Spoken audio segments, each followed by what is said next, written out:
to be growing out of control. Joining me now is Kim Strassel, Wall Street Journal columnist and a Fox News contributor. Kim, great to see you as always. So do you agree that this has really blossomed into a new dimension here?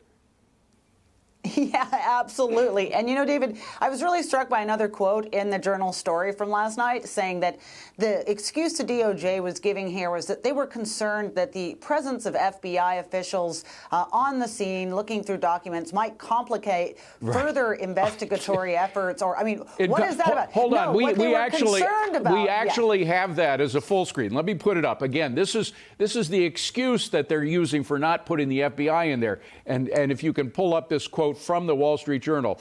Justice Department officials were concerned that an FBI presence as the Biden team hunted for documents could complicate investigators' ability to execute search warrants or subpoena documents as the investigation proceeds. I don't understand that at all. Do you? I mean, how would that complicate What does that things? even mean?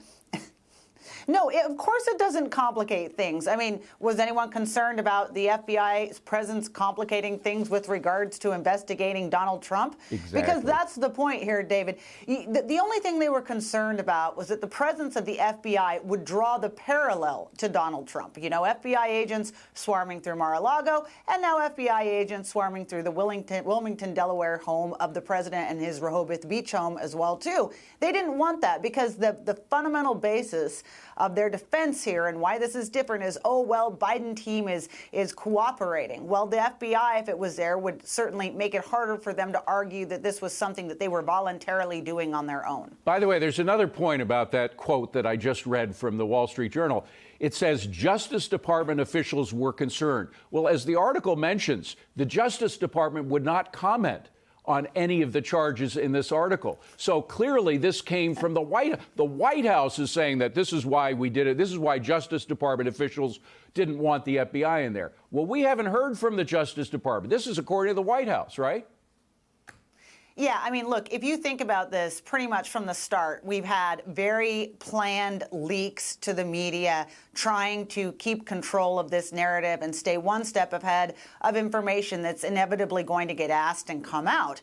It's just not very believable. But now we do at least understand one thing, though, David, is this very odd memo that Bob Bauer put out, President Biden's attorney, explaining the process by which this happened, which made no sense whatsoever, where these officials or his lawyers would go in with no security clearance and go through a box, and when they came across an item that they weren't supposed to see because it was classified, would shut down the room and then notify somebody else who could come in and look at it. The whole thing was surreal, and it was being done in part because Biden wanted to keep control of this process and keep the FBI out, but that's why you end up with this strange way of doing things. Now, for a couple of years, you have been talking about the politicalization or the politicization of the Justice Department and how dangerous it was. Congressman Jim Jordan, the new chairman of the legal committee in the House, in the Republican House, says that is his number one priority. Of all the hearings that he's going to have, that's his number one priority. Doesn't this show the so-called collaboration, if you will, between Justice and the White House to keep the FBI out of what could be a crime scene? Just shows once more how the Justice Department has become politicized, right? Yeah, also just the fiction that it's just all you have to do is name a special counsel and then somehow the guys at the top are insulated from whatever happens. No, everybody understands that the Attorney General reports to the President of the United States and that the Attorney General will be making the decisions here. Anything else is just a bunch of fiction. But look at the situation we're more broadly, though, David, from a politicization standpoint. And this is all on Merrick Garland, okay? Right. He could have early on when this fight was going on about Donald Trump's documents, he could have continued to negotiate. He could have even gone to court to get an order to get a hold of those documents. Instead, he escalated with the raid and then with the special counsel, which means that when documents were now found in Biden's home, he had to try to look fair and name another special counsel, which now means we have special counsels investigating the former president and the current president, both of whom are likely to be running for election. I mean, how is that not the politicization of the Department of Justice? The power that they now hold over the coming election cycle is extraordinary. Well, and let's not forget that all this happened before the last election. I mean, the danger is that this collaboration, if you will, could have been collusion between the Justice Department and the White House from keeping a political embarrassment from appearing in the press before the election. I mean, it certainly looks a lot like that. It's speculation on my part, I have to say, but it certainly looks bad. It looks like that's what was going on. Yeah, I really want to find out the answer to that question, and that's one of the things I hope House Republicans get to, is who made the decision to keep this quiet?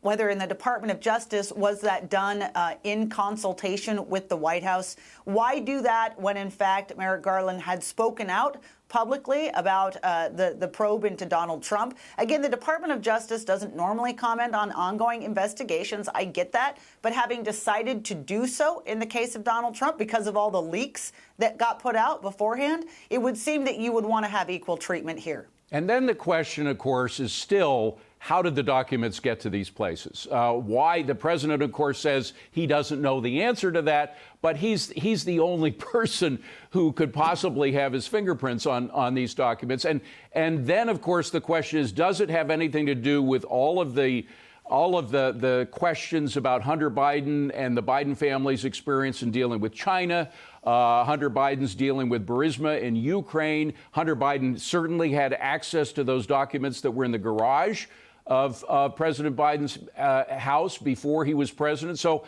I mean, all of these questions are really vital. I mean, that would mean that there was a conspiracy to obstruct justice in terms of investigations that might occur there.